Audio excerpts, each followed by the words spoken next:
салом, як хабар.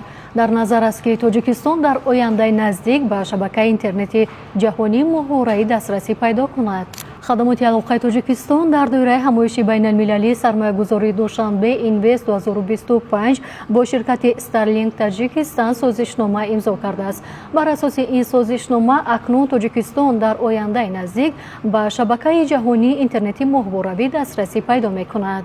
Starlink шабакаи интернети ҷаҳонии моҳвораӣ мебошад ки аз ҷониби ширкати SpaceX таҳия шудааст.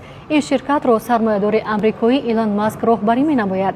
яке аз ҳадафҳои Starlink ин таъмин намудани дастрасӣ ба интернети баландсуръат ба фарогир мебошад.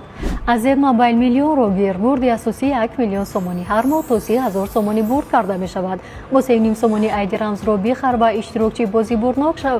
Z Mobile аз 2 то миллион 1 қадам роҳ аст. хабарҳои бештар дар Telegram канали Азия Плюс.